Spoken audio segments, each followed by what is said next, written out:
This is a land so small it should not decide the course of global politics. Yet for nearly a century, it has been the epicenter of a crisis that defines modern power. The conflict between Israel and Palestine is not just a regional war over borders. It is a collision of two survival stories, two memories, and two faiths, all occupying the same sliver of earth. And at the center of this collision, for better or worse, stands the United States, a superpower that has tried to manage, mediate, and master a war that refuses to end. Two peoples, two national names for the same geography, a land where every hill has a double history and every stone is a claim of ownership. For Israelis, this is the hard-won sanctuary of a people who faced near extinction. For Palestinians, it is a history of displacement and a generational struggle for basic dignity and statehood. The roots of the crisis reach back long before the modern state was born. In the late 19th century, this was a territory of the Ottoman Empire, quiet, multi-ethnic, but beginning to stir with new nationalisms. Empires collapse. After World War I, the British Mandate took control. London promised a Jewish national home while simultaneously assuring Arab leaders of their own independence. They planted a future war. The British were balancing on a knife's edge. They had promised the same land to two different peoples, creating a zero-sum game before the first shot was ever fired.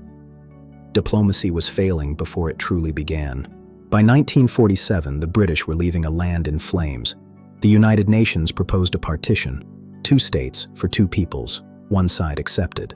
The other saw it as a theft of their ancestral home. No one was ready for peace. 1948 changed everything. As the last British soldiers left, Israel declared independence. To the Jewish world, it was a miracle, a return to sovereignty after 2,000 years of exile. But for Palestinians, this was the Nakba, the catastrophe.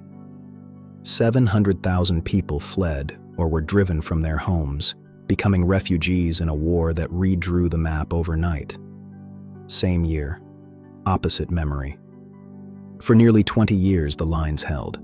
Then came June 1967. In just 6 days of lightning warfare, Israel shattered the status quo, capturing the West Bank, Gaza, and East Jerusalem. Israel was now an occupying power. The military victory was absolute, but it created a political vacuum that has never been filled. The occupation became the new permanent question of the Middle East. The 1973 war brought the world to the brink of a superpower confrontation. It was then that Washington realized it could no longer be a spectator. America stepped in as the indispensable mediator. Through the 70s and 80s, the U.S. brokered peace between Israel and its neighbors, like Egypt. But the core of the wound, the Palestinian quest for statehood, remained unaddressed and festering. On the ground, the map was changing again, not through war, but through settlements. Hundreds of thousands of Israelis moved into the West Bank, creating a physical reality that made a Palestinian state harder to imagine every year. Security for one became a cage for the other. Resistance hardened into the intifadas. A generation on both sides grew up knowing only the language of the checkpoint and the raid. Trust was becoming extinct. Then, in 1993, the impossible happened. In a secret garden in Norway, leaders who had spent their lives at war shook hands. The Oslo Accords promised a slow, phased path to two states living side by side. At the 2000 Camp David summit, the two-state solution was closer than it had ever been. But the final status of Jerusalem and the right of return proved to be insurmountable walls. The handshake was replaced by the Second Intifada, but the peace was built on a foundation of sand.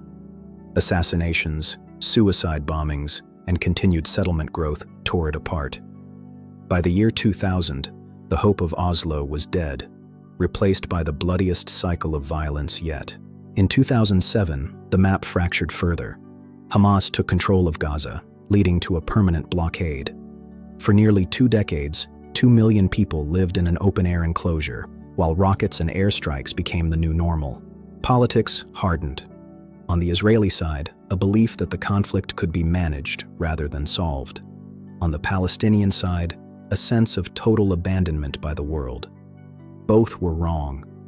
Through it all, America remained the anchor. It is the primary guarantor of Israel's security, providing billions in aid and diplomatic cover. But this unshakable alliance has come at a cost to America's role as a neutral broker. To the Arab world and much of the global south, Washington is no longer a mediator, but a participant. Power has been used to stabilize the status quo, but the status quo was never stable. It was a ticking clock. In the years before 2023, a new theory emerged in Washington, that the Middle East could be integrated through new regional alliances, bypassing the Palestinian issue entirely. It was a gamble that assumed the status quo was permanent. On October 7, 2023, the clock ran out. A Hamas-led attack on Israel, the deadliest day for Jewish people since the Holocaust, shattered the illusion of security. Hostages were taken, and a society was traumatized. The Israeli response has been a war of unprecedented scale in Gaza. The civilian suffering is catastrophic.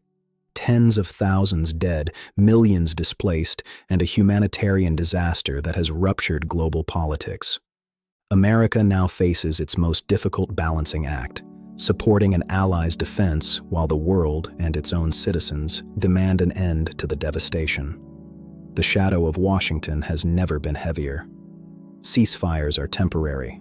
They pause the fire, but they do not end the argument. The fundamental questions of 1948 and 1967 remain as raw and unresolved today as they were decades ago. Security for one cannot be bought with the permanent insecurity of the other. As long as the map is a zero-sum game, the cycle will continue to claim the lives of the innocent. This is not a simple story of villains and heroes. It is a collision of survival, memory, faith, and empire. It is the story of two peoples who both believe they have nowhere else to go. Understanding this conflict requires holding its complexity without looking away, because the war that never ended is the war that is still shaping our world, for better and for worse.